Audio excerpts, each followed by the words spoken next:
Sempre és difícil triar, no? Un barri de València, perquè per a mi n'hi ha molts barris de València, no? La Fontsanta està lligada als meus avis, que vivien allí, el Carme, on jo vaig viure més de 12 anys, la Malvarrosa, el Cabanyal, on anàvem a la platja a l'estiu quan era menuda. Per tant, cada barri de València té un record i té un sentit per a mi, no? A mi és que m'agrada la ciutat en general. Ara, si me tinguera que quedar en un, segurament me quedaria en el Carme. Pues Blanquita era una dona, que li diuen Juana, que d'això ens enteràrem ja després quasi que va morir, no? que vagabundejava pels carrers de València, vestida sempre de blanc, portava un muntó de catxivatges damunt, des de baralles de cartes fins a dentadures postisses que se posava, i sempre anava vestida impecablement de blanc, malgrat que vivia en condicions, pues això, no? De persones molt humils. Jo vaig tindre l'ocasió un dia de que dormir en casa una nit que estava freda, ella ja estava físicament molt deteriorada, no?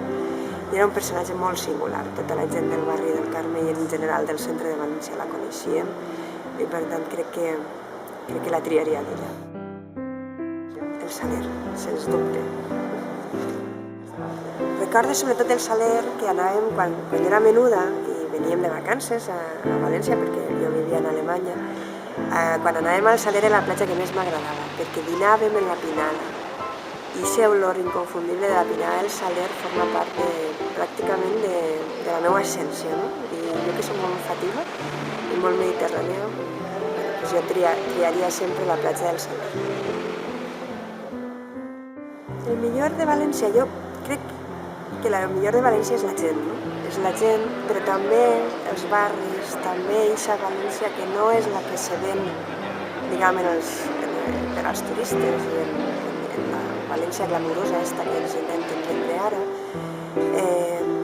València té una estructura que a mi m'agrada molt, no? Jo sempre dic que tu pots caminar per València si entens el quadre dels cercles concèntrics de Kandinsky, no te perdries mai en la ciutat de València, no? M'agrada molt la seva llum, m'agrada com se relaciona la gent amb la ciutat, no? El pitjor de València, que jo crec que ens hem oblidat un poquet de tot això que és el millor de València. Un desig per a la ciutat, que retrobem el nostre camí, que recuperem el somriure col·lectivament, aquest somriure que representa també la careta de compromís. Aquest és el desig per a València, que ens tornem a retrobar col·lectivament en un somriure comú.